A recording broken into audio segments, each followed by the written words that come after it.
Let me just give you some highlights of who we're speaking about.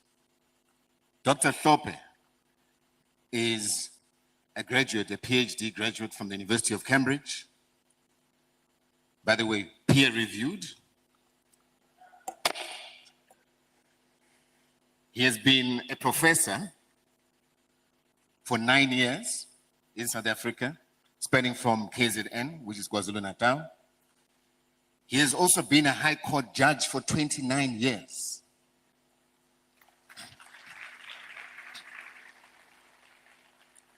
And might I say, out of the 29 years, he has been president for 25 of those years. So, before I call him upon him, I'd say that alone should tell you that if you think education is expensive, try ignorance.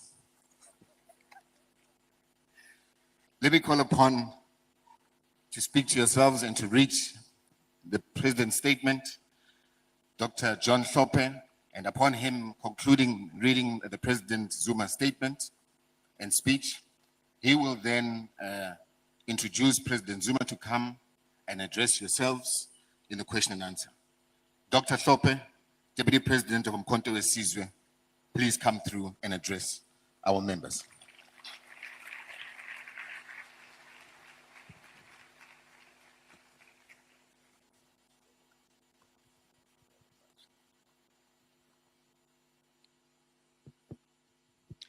A very good afternoon to everybody here. May I take this opportunity, first of all, to thank the program director. Thank you so much for giving us this opportunity to deliver this lecture. May I also thank President Zuma for allowing me to do this on his behalf. Finally, may I thank Sompisi for your very kind introduction about me. You are very kind, I appreciate that. Our stay in Ghana is coming to an end tomorrow. I must say, Ghana, the Ghanaians are very warm. The first time I came across Ghanaians was when I studied in the UK. I found Ghanaians to be very warm, hospitable people, and highly educated, I must say, highly educated. We appreciate that. Now that you are used to my voice, let me do the job that I'm called upon to do.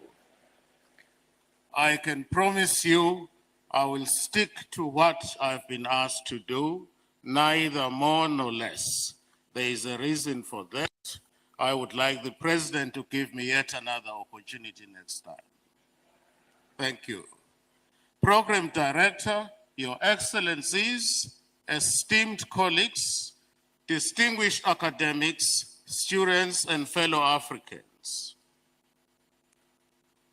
I bring you warm revolutionary greetings from South Africa, and I thank the University of Professional Studies, Accra, for inviting me to deliver this important lecture under a theme that touches on nothing less than the destiny of Africa.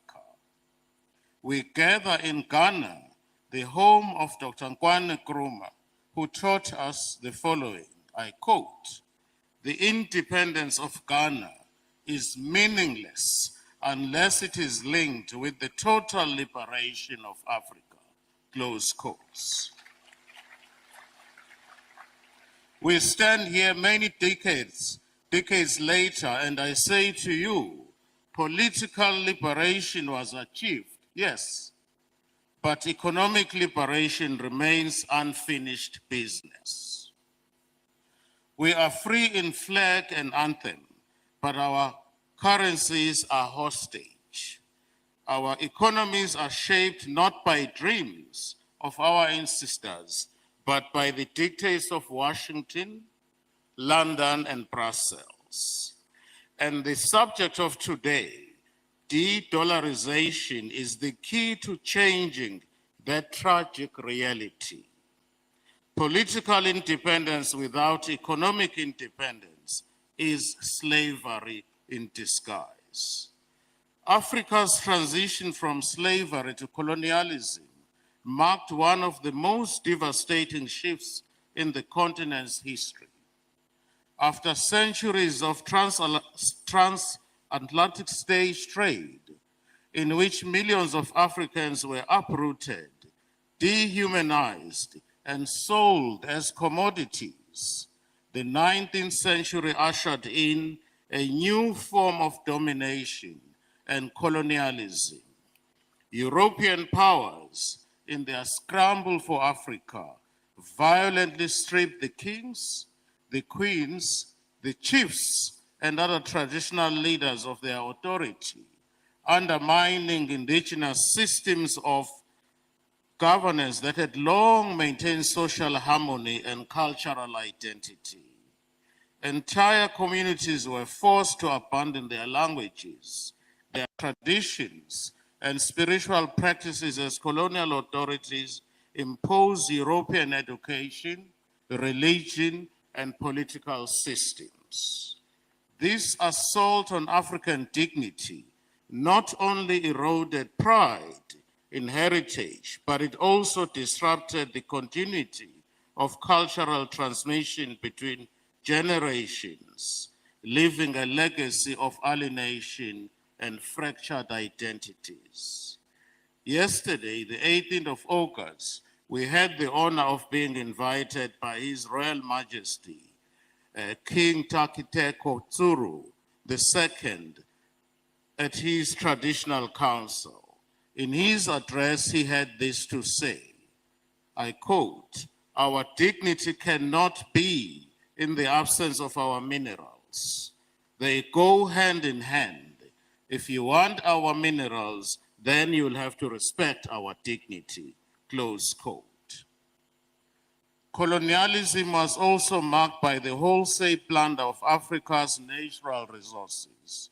Minerals such as gold, diamonds, copper, and later oil were extracted in vast quantities, enriching European powers while leaving African populations impoverished and dispossessed. The wealth of the continent was exported to build foreign empires, while Africans endured forced labor, land dispossession, and discriminatory policies that entrenched inequality. The consequences of this exploitation remain visible even today. Many African nations continue to struggle with economic dependence, underdevelopment, and political instability, as the structures of colonial exploitation laid the foundations for modern-day corruption, unequal trade, and external control over the African resources. The violent disempowerment of traditional rulers and the cultural dislocation of colonial rule left deep scars that still influence African societies, shaping the struggles for sovereignty, cultural revival, and economic justice in the present era. BRICS, a rebellion against financial colonialism. To understand de-dollarization, we must revisit the story of BRICS.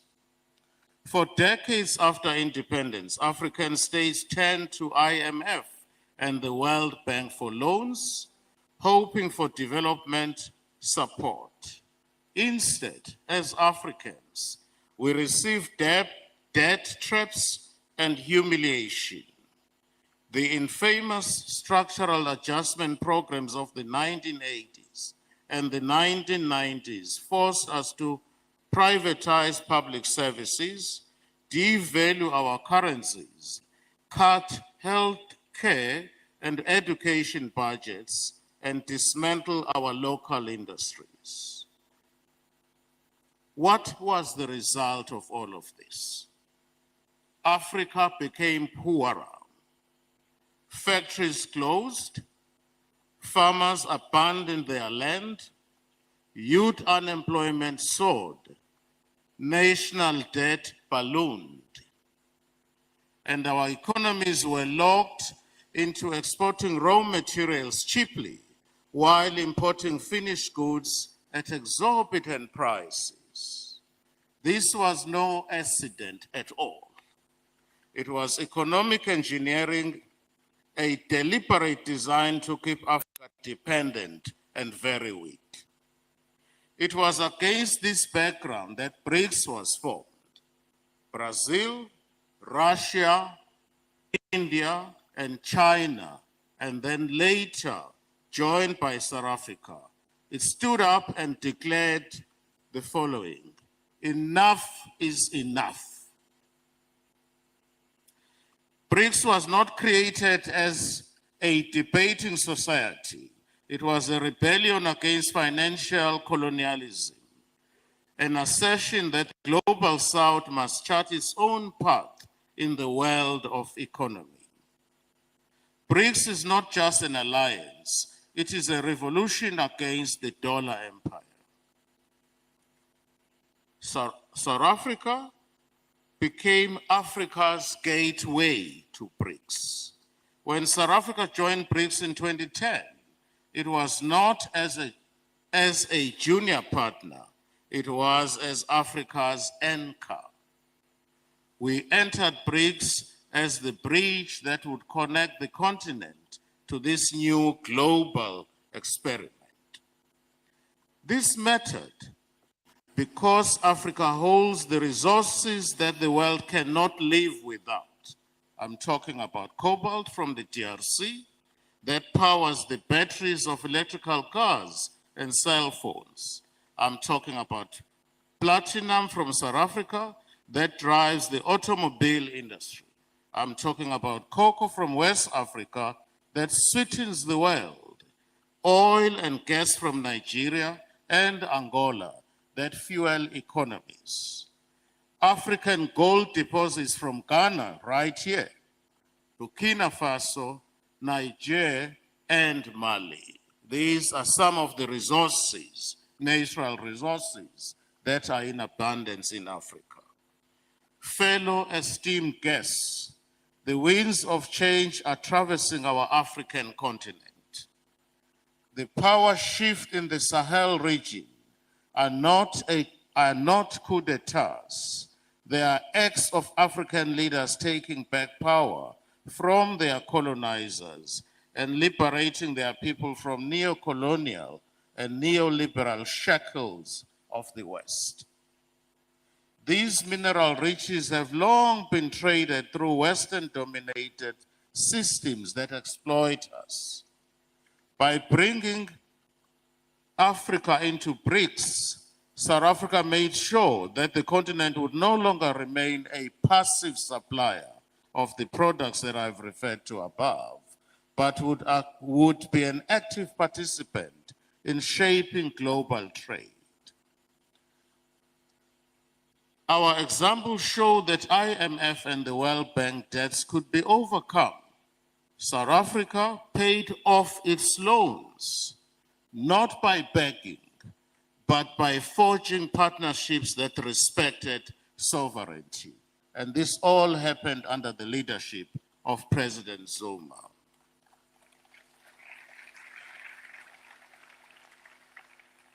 Africa does not need aid. Africa needs strategic allies, not aid. The BRICS Bank as a shield for sovereignty. One of the most powerful instruments of BRICS today is the new development bank, commonly known as NDB. Unlike IMF and the World Bank, the NDB does not impose austerity or structural adjustments. It finances infrastructure, energy, and trade without demanding that African states dismantle their sovereignty. This matters because the US dollar has long been weaponized. When a nation defies the West, it faces sanctions, exclusion from SWIFT, and economic suffocation. We saw this in the case of Zimbabwe, down south, We saw this in the case of Cuba. We also saw this in Venezuela and recently in Russia after 2022. This shows us a simple truth. The dollar is not neutral. It is a political tool used against the African people. The NDP, coupled with BRICS, pushes for local currency trade, which is the first real shield for nations seeking independence from this coercive system. The dollar is not money. It is a chain, and de-dollarization is the key. The cost of Western dependency. Let me speak frankly. Africa's dependence on the West is a form of slow death. Let me repeat that. Africa's dependency on the West is a form of slow death. That's what it is. We export minerals and crops at the lowest prices, only to buy them back as manufactured goods at 10 times the cost. We face tariffs on our exports, yet we are lectured about free trade. We borrow in dollars only for our currencies to collapse under exchange rate manipulation. And when we resist, coups are sponsored, leaders are assassinated, and sanctions are imposed upon us. This is not partnership at all. It is exploitation of the West order. The BRICS currency strategy offers us an escape from this reality. By setting trade in our own currencies, we can bypass the tyranny of the dollar. We can trade African oil for African grain, African gold for African technology, without involving the currencies of those who colonize us. Africa does not owe the West anything. Africa is owed everything by the West.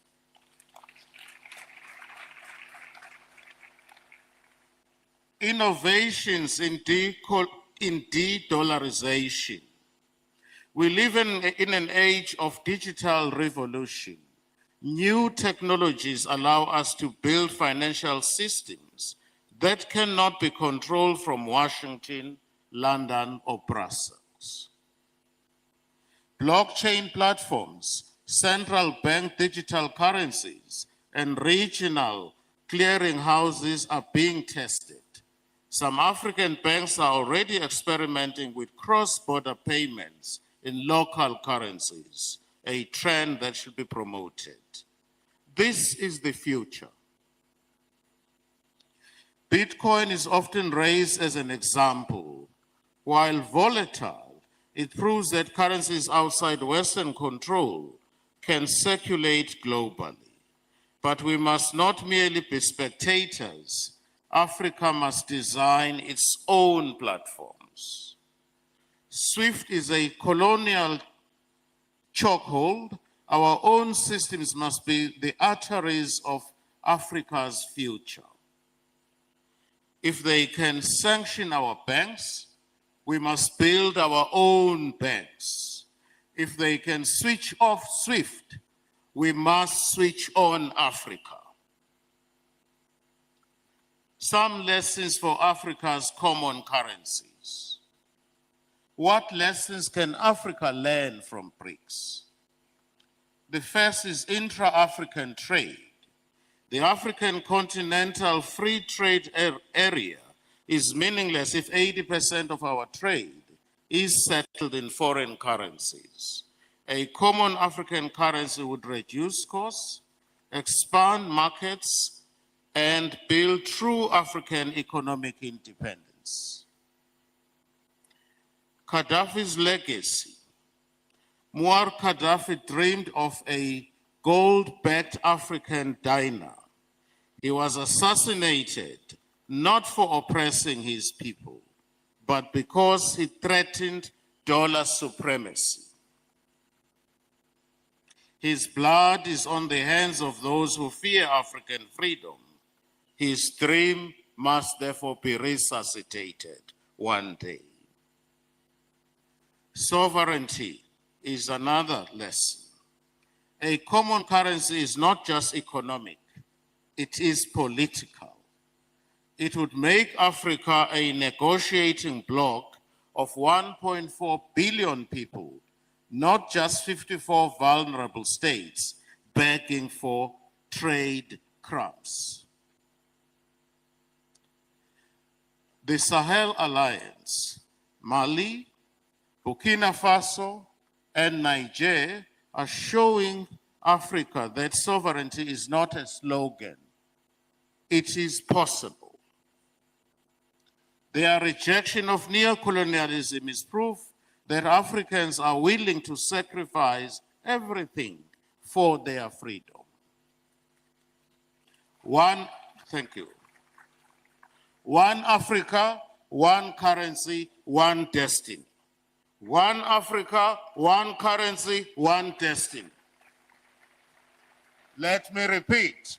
One Africa, one currency, one destiny. That's the way to go, fellow Africans. Let me move on to bilateral relations and commendation to Ghana. Since the establishment of a formal diplomatic ties, South Africa and Ghana have signed over 24 bilateral agreements and memoranda of understanding covering critical areas such as trade, investment protection, double taxation, defense, transport, agriculture, ICT, arts and culture, and most recently, a visa waiver agreement for ordinary passport holders. These are some of the issues that are covered by the bilateral agreements between the two countries. In 2019, this cooperation was further elevated to the Binational Commission, commonly known as the BNC, at the presidential level, thereby ensuring structured follow-up and accountability. The significance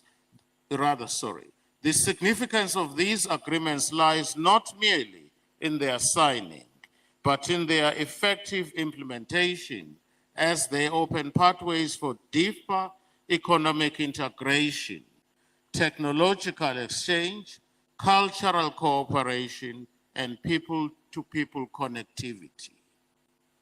The Umkhonto weSizwe Party recognizes that Africa's liberation is incomplete without strong intra-African solidarity and will therefore continue to agitate for a robust and action-oriented diplomatic relations between South Africa and Ghana, ensuring that these instruments serve the real needs of our people, advance Pan-African unity, and resist external manipulation of our continental partnerships.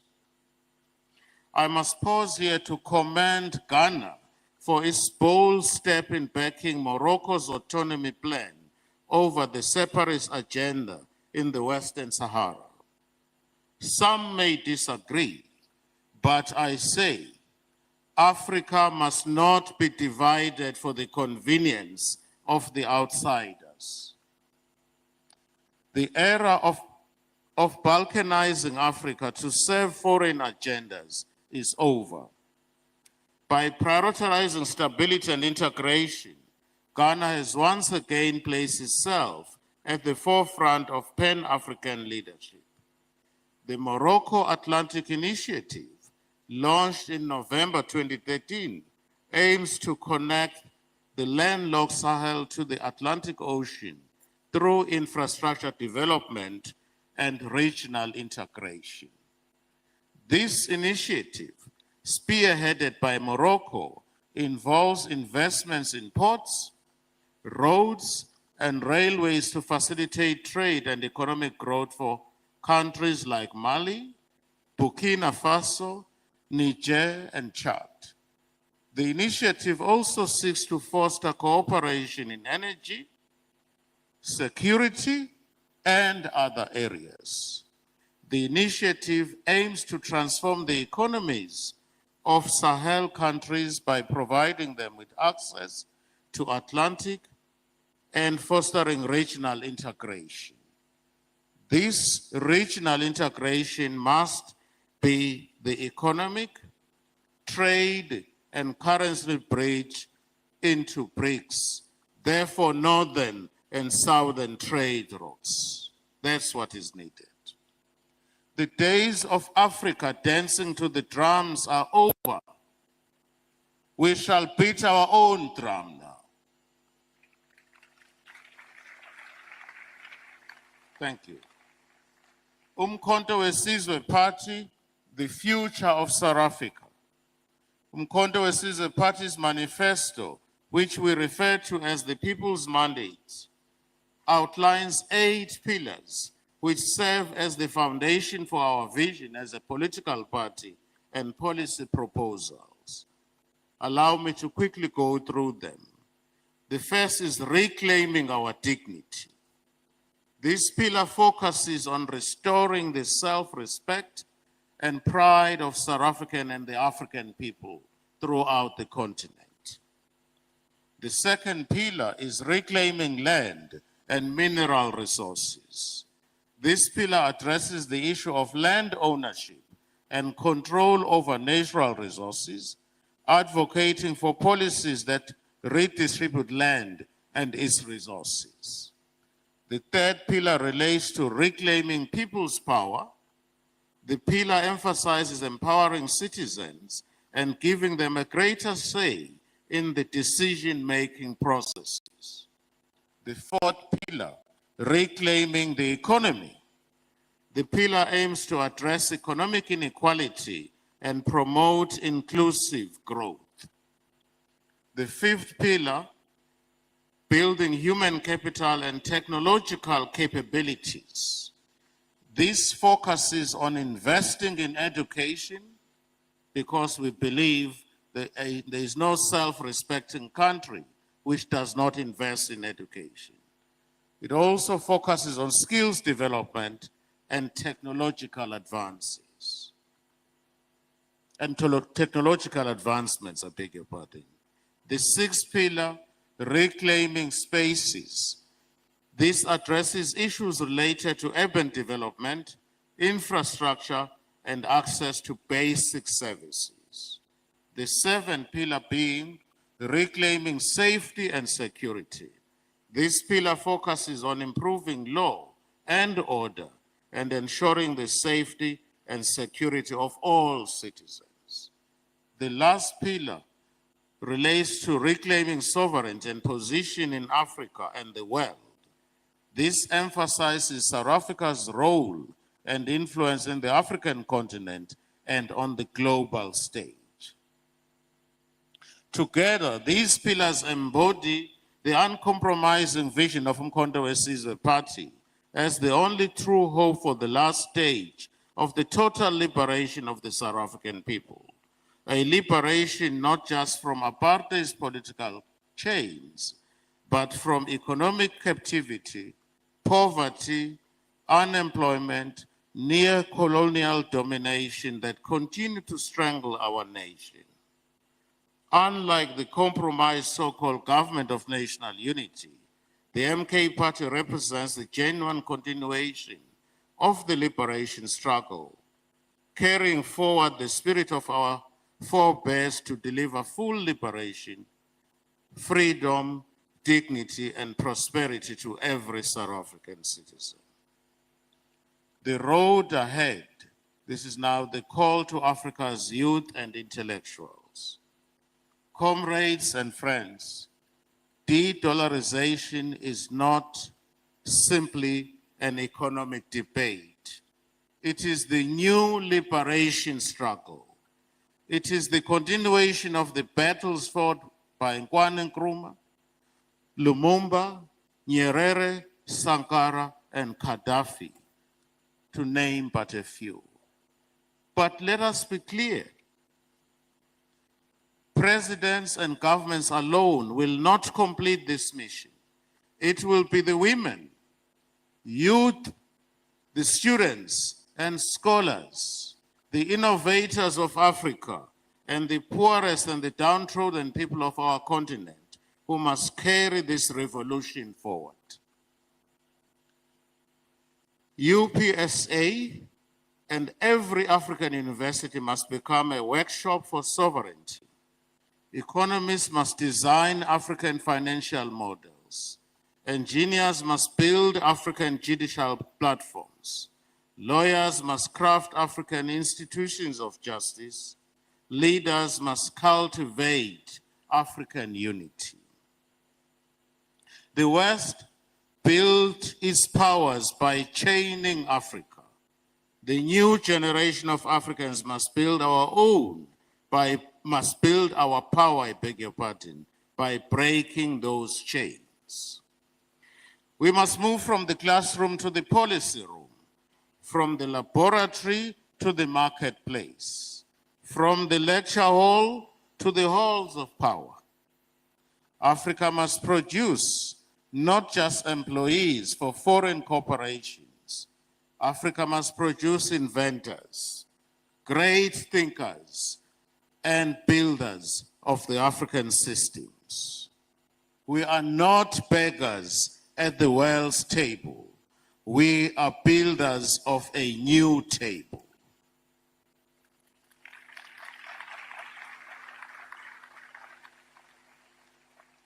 I wish to conclude by saying Africa must unite. The power of Africa is in its unity. It is now or never. Long live Pan-African unity. Long live African sovereignty. Long live the dream of an Africa free, united, and prosperous future. I thank you most sincerely. Thank you very much. If we're upstanding, then let's put our hands together once again for Dr. John Hoppe, Vice President, South Africa's M Party. Thank you, thank you, thank you very much. Please, kindly take your seats. Thank you very much. And rightly so, BRICS was indeed created as a positive rebellion against financial colonialism. The days of Africa struggling for the crumbs are over. And also, Africa doesn't need aid but strategic allies. And indeed, Africa cannot depend on the benevolence of others. Benevolence is not a strategy. Let's put our hands together for Dr. Jose Ransik. There's a lot more, and Madam Abaloko is here. So I've seen a few people leaving, but the reason we came hasn't happened yet. His Excellency is going to give us a lecture. So please don't leave yet. The best is yet to come. So kindly sit and wait. We'll be done shortly. So kindly be patient. Thank you. Wonderful. So what Dr. John Hoppe came to do is a person is a person because of other people. So he's laid the path and then others will follow. We would hear from His Excellency. In anticipation of that, let's put our hands together for His Excellency, Jacob Zuma. Thank you very much.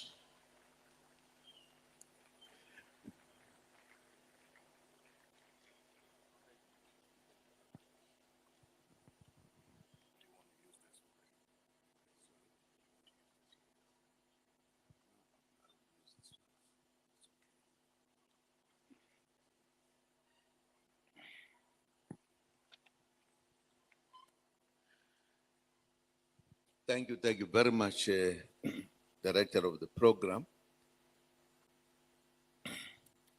Your Excellency, former President of this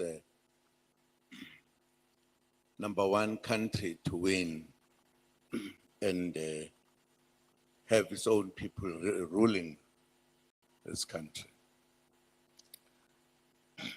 Your Excellencies, all of you, I think, those who have been before me have almost said hello to everybody else. And given the fact that the time is not on our side as well, let me just say a few things, because I think my colleague, the Deputy President,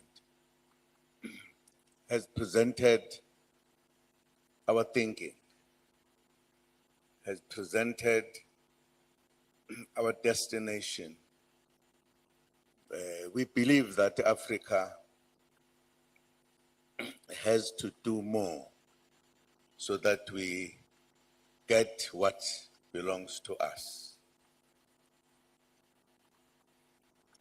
Thank you for asking us to come, having established a political party in South Africa which has a long meaning, if we were to explain what it means. Simply speaking, our organization of our ancestors, the African National Congress, that was loved by everyone in the continent. After freedom, it turned into something else, which was no longer in keeping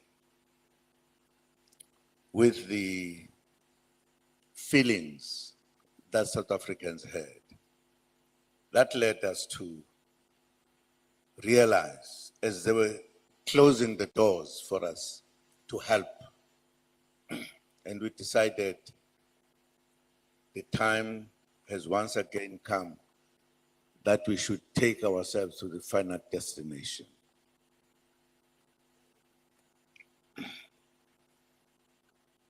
And therefore, we'll try not to take too much of your time, but talk about South Africa briefly, in Africa, and then say a few things as well about BRICS, which has been given here. And I believe that if you believe in Africa, to the Africans, to be ready to be free, you will indeed, at a given time, do what people would not expect. Perhaps it goes with how we all come across the lives in our country, in our continent in particular.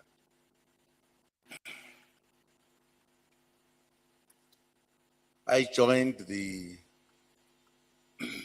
party, the African National Congress, before age, particularly because the last battle in South Africa, which was called the Battle of the Whites wanting us to pay for our head, that if you are born as a man, you must pay for your head. That led to a war that was very bitter. It was the last one.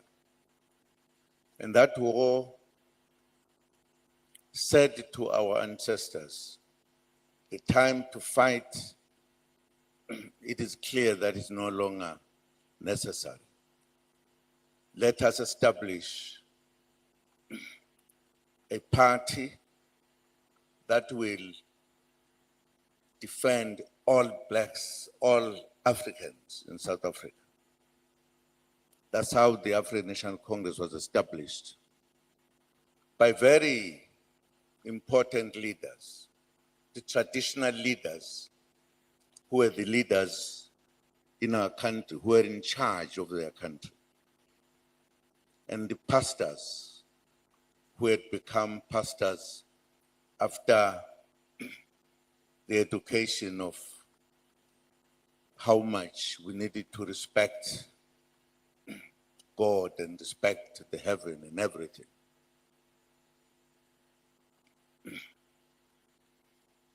These people then said to all who were below them, who were, in other words, ready to fight, who had been fighting as well.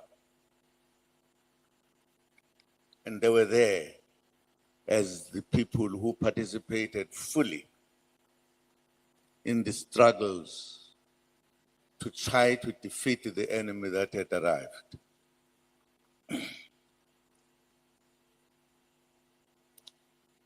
We finally were defeated as these were having more dangerous weapons than us. But that battle I'm talking about made us in South Africa to take a decision that we should no longer fight, but let us have a party that is going to campaign for freedom, because we're no longer free. It took a long time, and it was supported by everyone, including our colleagues, brothers and sisters throughout the continent.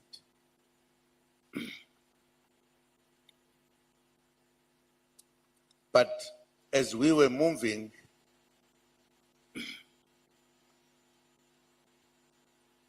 and doing everything we could to say we need to be free, we are human beings, we are not animals. The oppressors were not worried. Instead, as they did, they colonized the entire continent and made us the owners and the indigenous people, as if we were the ones who came and found them ruling our country. They forcefully colonized us, and we had nothing to do except to say, let us discuss, let us be free. And they were not worried about that. They took everything, as my colleague was saying here. They took the land, everything, and pushed us from our areas to areas they thought were not important. We were very much close to what you could call slaves, because they did everything, made our traditional leaders just choices that are around, nothing else. They had no right to defend their own people by law, the Roman Dutch law. We had nothing. Our laws were put aside. We're angry, many wars, many people died. There was the last World War, which finally, when they were making peace globally, which excluded us, just them, they said, we should not longer make the people that we found in their areas miserable. We believe, as they said, we should have everybody being equal, what they call the equal rights. Everybody must be free, they must live the normal life, but not in Africa. They didn't. In Africa, they left us with what was called the countries that were belonging to Europe. The British had their own people here. The French had their own people here. They were staying there. And therefore, everything that was here, including what we were living on, was no more ours. They were taking everything from Africa to go and make their places more shine, more, to have everything. We were starving. They took land, they took everything. The fact that we're here, just a few of them were here, the majority were there, they actually were the ones who were ruling us. It was that that led us to say, if they don't listen to us, what must we do? One of the presidents of the ANC, Chief Lutuli, in one of the meetings of the leadership, he asked the question, why are we being told by the whites that we are in fact the citizens when we are not? Why did, after the last World War, when they met, they said every human being must be given the right to be free, to think that others do. And he said, when the big countries met and said them equal rights, they us. We were not involved there because we had no equal rights. The whites were more above us. They were doing everything they wanted to do. And he said, this is unfair. In the meeting, he said, let us fight for our rights. And he said the Western countries in particular were not indeed thinking we are human beings. They thought that they were the human beings. We were their own things that are just kept around to be told what to do, what not to do. And he said, we must convince them that they are wrong because we are oppressed in our own countries.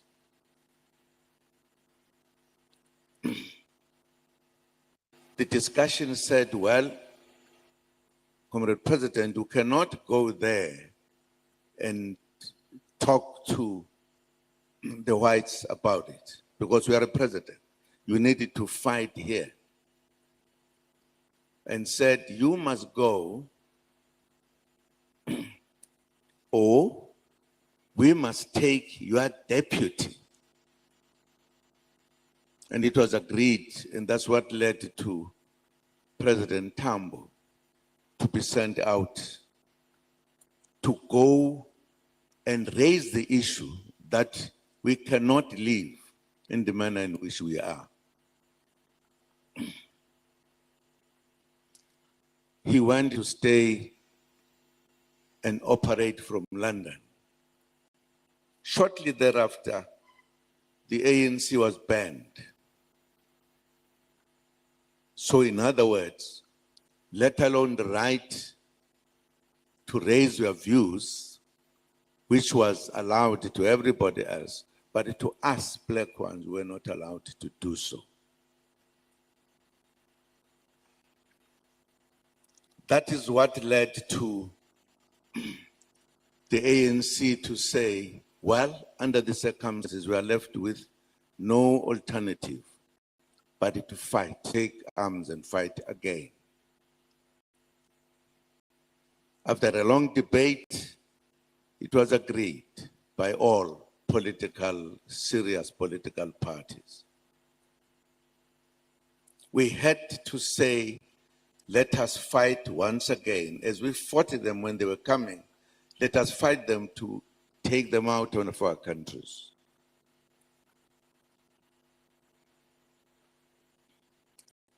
Then, because we started fighting, we started saying, let us fight.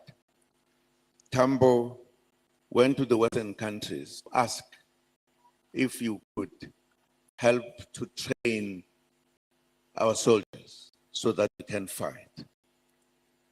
What did the Western countries say?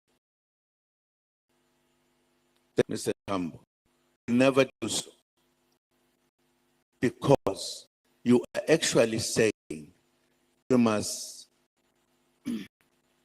train you, have guns, know how to shoot and kill. You want to go back and kill our brothers and cousins. We'll never do so. So the Western countries said they were not ready to help us liberate ourselves, partly because those were their own countries, as it were. Tambo said, well, I've failed with the Western countries. They should help us to liberate ourselves. I said that, let me go to the Eastern countries. She did. Only when we went to the countries in the East, the socialist countries, were we given the understanding that these were people who said no one should oppress the other. And they trained us, made us soldiers. We started fighting, and that's what made us to be free at the end. That tells you the thinking of the countries that oppressed us all in Africa. They actually believe they own us. We belong to them. When we're now fighting and other countries going to demand to be free, they realized they were losing something. So what did they say? They said, okay, you have never, as if they found us just sitting. The fact that they found us with traditional leaders at different levels was not an issue to them. So they said, fine, we'll give you, what was it called? First, when we were given, I don't know what it was, 1 year or something, to be checked whether you can rule a country. What was called self-governing. Just to check whether can you. Then if they think yes, they said, okay, we now give you freedom. They kept every other thing except just giving us freedom, and gave us the laws and everything. And therefore they were continuing, but now not in an open manner. And they will call you to come and check whether you can now run a country. Well, fine. Well, they thought when they came, we were not ruling, and we were ruling. That tells you the thinking of the Western countries. Very clear. The countries from the East helped us to fight. But the laws that they made against us were the laws that were not favoring us. If you talk about what the community was talking about, whether you call it diamond, whatever, even if we're ruling, they still belonged to them. Because we did not have anything to change our own lives. But we're free. But in reality, we're not free.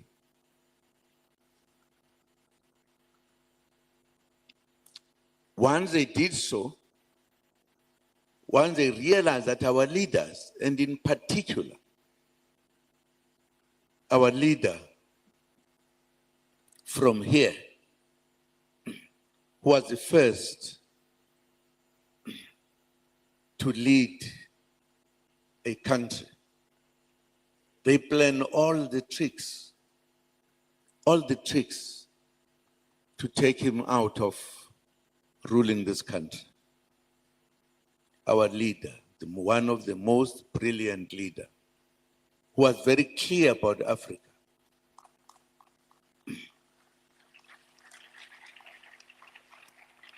Who said, Ghana would not be free if Africa was not free. Precisely because of his honesty and knowing what needs to be done.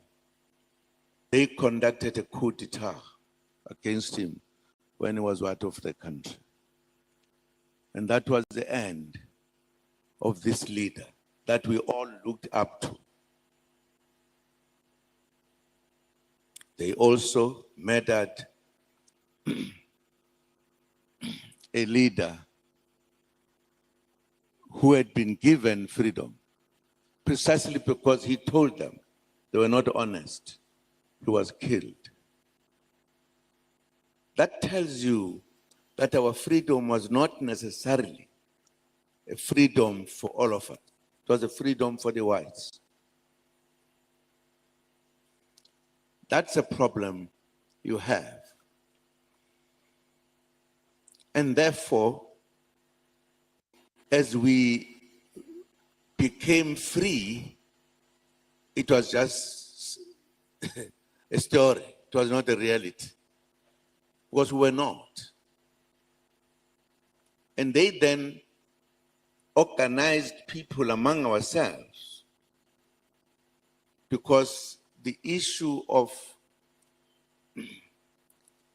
coup d'etats became the game in the continent because they did not want us. Those who were clear what they want, they will kill them, they will do everything. They will ask those who are here by them to do everything on them. So Africa, instead of becoming free and doing everything, instead it was very difficult. I have always believed that our freedom was not yet there, only now that it is beginning to be. And I think it has been said here that our brothers here, particularly from a particular country in Europe, they decided to say we are now freeing ourselves. But because we were also not understanding, people called it a coup d'etat when it was not. It was not like the oppressors who have made us to be something else. These were comrades who said we cannot be ruled by other people in the manner in which they were. They decided to take over their rights, and they are correct. And this, in my view, is a final destination of the Africans for us to be free, for us to rule the manner in which we want to, for us not to take our resources to them whilst our people are not hungry, are not eating.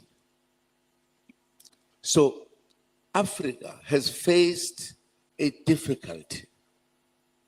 Africa in particular. I don't think there is a continent that has suffered as we did. They live because they take our resources. They do everything. Even when they teach us, they teach what they want us to accept and help them to do what they want to do. Some of us have come to a point that the time has come that Africa should stand on its own. They started wars here, making us to fight one another, to look at one another as enemies. And we say that time must pass. That time must pass, because this is our land, is our place which is in the middle. It's not in the west, it's not in the east. We are in the middle. We need to live here. And we've got everything we need.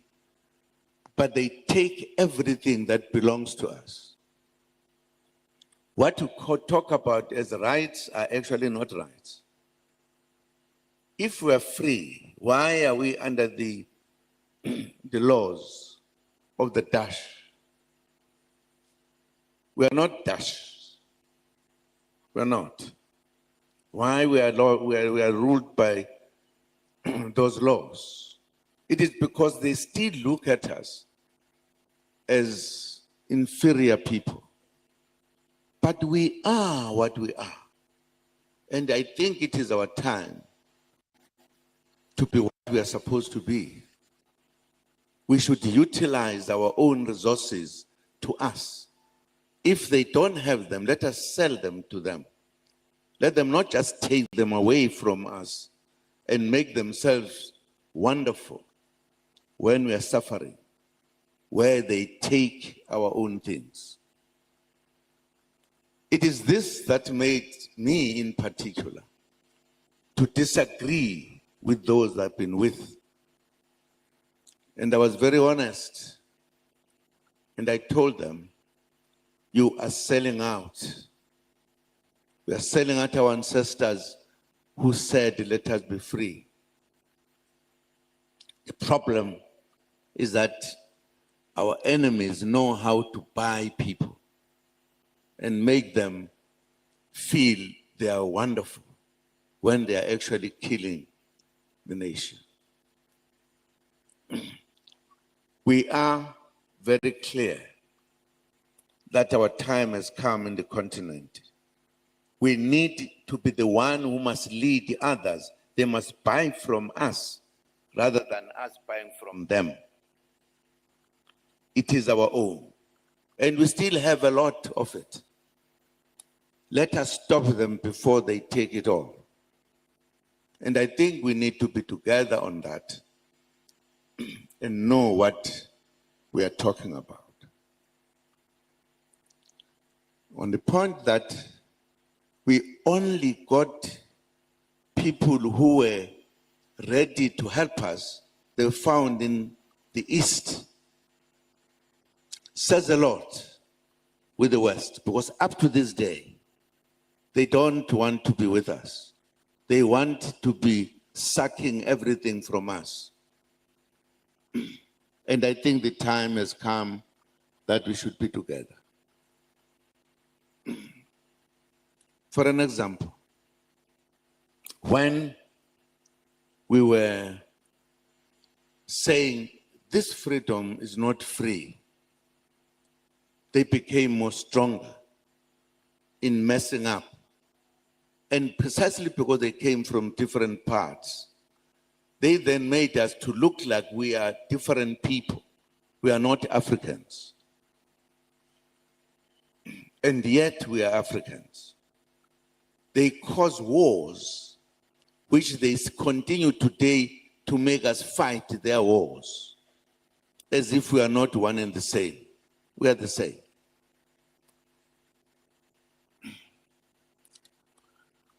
We therefore looked in our history of fighting for our freedom, the people who helped us at least to have half freedom were people from the East, not from the West. Not a single one. You can't even point at one. There's only one country that acted differently from many. It's a country that had some communists.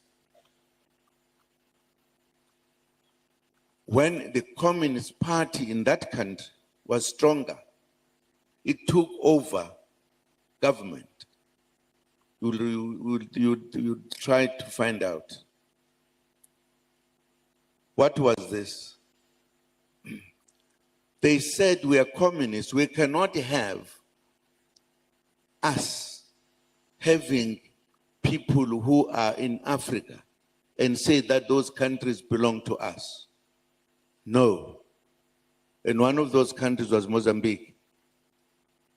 They said, sorry, Mozambicans take everything of yours. And that's how Mozambique and Angola and others became free. They were helped by the communists in the West. Nobody else has ever done it. And that caused a problem in Southern Africa.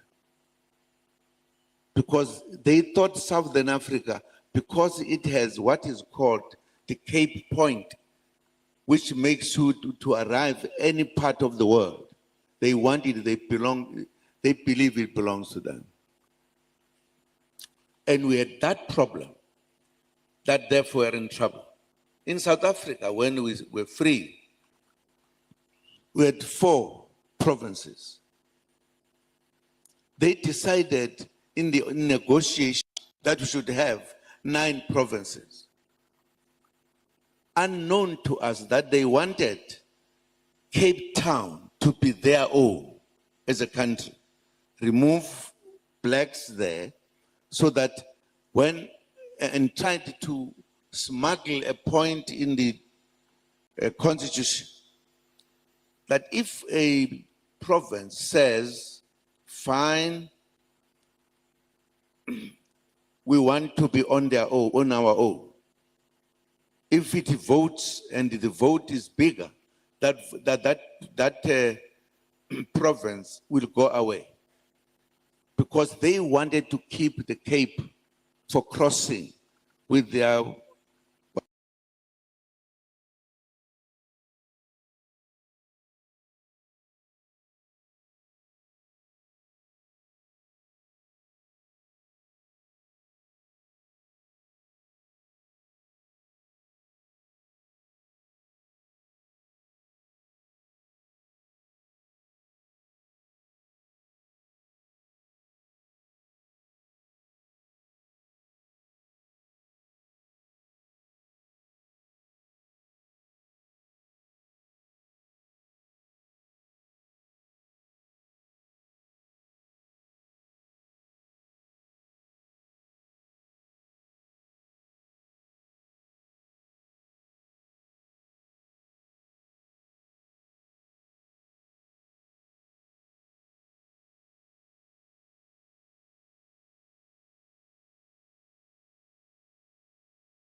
I will say it. Don't worry.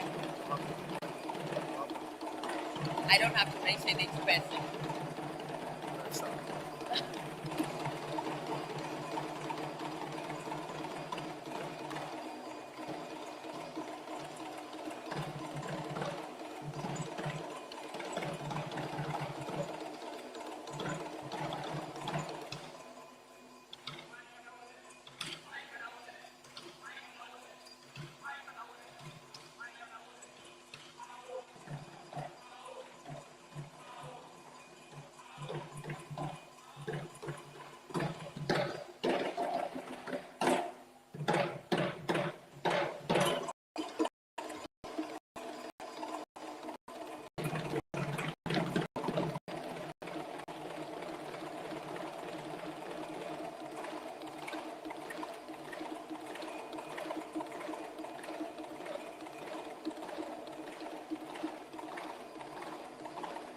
Let's put our hands together for them. Wonderful. This cultural troupe is from the University of Ghana. This one, we borrowed them small for this one. Let's put our hands together for them once again. Thank you. Thank you so much. Thank you. And we're live on TV3 and on 3FM 92.7. His Excellency Jacob Zuma, thank you very much. And has successfully delivered the geopolitics and geoeconomics of de-dollarization, BRICS, currency strategy, lessons for Africa's common currency and beyond. And this is the UPSA Annual Leadership Lecture 2025. For us at the UPSA, this is not just a lecture we put together every year. It's one that we take very seriously. And that's why you have the student body also heavily represented here. They are going to be examined on this one, I'm told. So as you are leaving, -5. Yes, but put your hands together for yourself, students. Thank you. Thank you for also coming. Right. We have a few acknowledgements. It's a good time to acknowledge our sponsors, our partners, we call them actually. They believed in this dream. They believed in this platform where we avail thought leaders who would give us nuggets of wisdom to shape our transformation as a continent, as Africa and Ghana. So thank you, Your Excellency, for the insights you gave us. First on the list, Zenith Bank. We love you. Thank you, thank you, thank you so much. And I believe that if you don't bank with Zenith yet, please, from here, we'll ask you because they are a passionate bank and they believe in sharing, in things that transform a group of people. So thank you, Zenith Bank. And the MD and his team are here. Please give us a wave. Thank you. Anyone in red tie and any red dress? No. Yeah, well represented. Indeed. Thank you. And then for Labadi Beach, Hotel. They've given guest speaker a keenly reception. And for that, we say thank you. Thank you so very much. Media General, I don't know what to say. I think they've amplified the platform. That's the word, amplified. Yes. Yeah. Yes. And I do not know anyone who didn't care about this. Indeed. And the numbers here speak for themselves. So let's do it for The group Media CEO General. and the management are here as well. Yeah. Wonderful. This is Thank a you. partnership we want to keep. A marriage we want to consolidate. Oh, yeah. And so, thank you so much. The chief executive herself is here. Madam and we say Pichu Sajiman. thank you so very Thank you. much. And Ignite Media, they supported us also by giving us the space to do the publicity and the promotion for this lecture. The lovely things you see around here, Build It Sisters. I think we keep upping our game, and I know and I promise that next year will be better and better. So thank you, Build It Sisters, for believing and coming on board. I would like to acknowledge the scholars who came from Nigeria to grace the occasion. We see you. Thank you for coming. For the 60th Anniversary Planning Committee, I think you've done a fantastic job. Thank you. Thank you so very much. For the council members who took time to come, I'm not doing the thank you yet. This is just to acknowledge those who have come. I think at this juncture, we'll do the Q&A.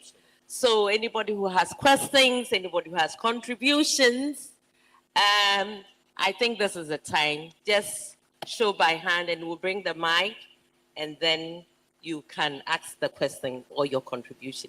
Thank you very much. One question each, straight to the point, no thesis, no background. No, yes, I beg you, please. Before I ask my question, I would like to do something small. Watinga tinga, watinga banga sogumfa, sapa sapelula sapelugi jebosa, onyana zimbo boy goyinyenana ba. Okay, thank you. To move on, A good one. we've listened to brilliance, so much wisdom, but it always sounds so refreshing to hear our leaders speak. But when it's time for action, when would we move from the rhetorics to the real actions? Thank you. Thank you. I'm just hoping nobody will say before I ask my question, and then you sing Atinga, it's not part of the whole thing, please. Unjani Baba. So my question is, what does success look like for the African Union, say in the next 5 to 10 years, in respect to monetary integration? And what are the current obstacles we face today? Thank you. We didn't hear the last question properly. If you can take it again. Okay. So my question is, what does success look like for the African Union, say in the next 5 to 10 years, in respect to monetary integration? And what are the current obstacles that we have at the moment? Thank you. I think we'll take the last one. Thank you very much. My name is Edward Aqua. I'm with the Ghana News Agency. Your Excellency, I'll be happy if you answer this one personally. So I want to find out, should Ghana join BRICS, or would you recommend that Ghana joins BRICS?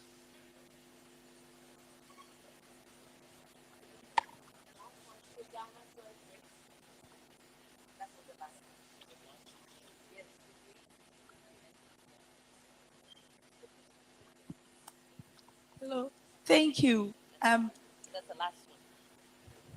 So, my name is Habna Chadia. My question is, BRICS, and based on the speech, the lecture today, we are being asked to trade amongst ourselves. Now, BRICS, where we hear South Africa being the S on BRICS, and all this integration and trading amongst ourselves. I hear this and then I ask, why is it that the only South African representative in trading in Ghana are all closing up? A few years ago, Game closed, and there are rumors that ShopRite is also closing. With this coming from the leaders in South Africa, political leaders, how are you integrating these thoughts with your trade or your business leaders such that this integration is not only political, but actually on the ground?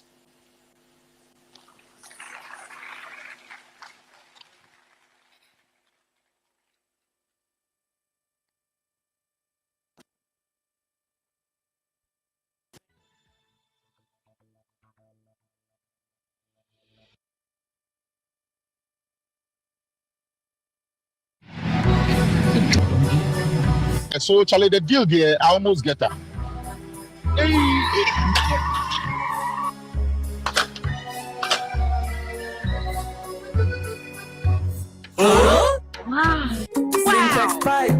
As tough as it can get. You're so sorry with your back, Charlie. Oh, what you was that thing? What the cat never won. Hey! No, I'm fine. Between a pie and carbon. Hey, madam, bye, Benny. A sentence pipe. Metono, Omukacham send a one day pa. Say FPA, say a foam. Yeah, the pipe we be a yen gum. Syntax pipe. Why, Eliki? Hi, madam. From today, syntax pipe in my pipe. No 2 ways. When you know, pipe ben abe you see. SINTEX pipe. Sentence pipe.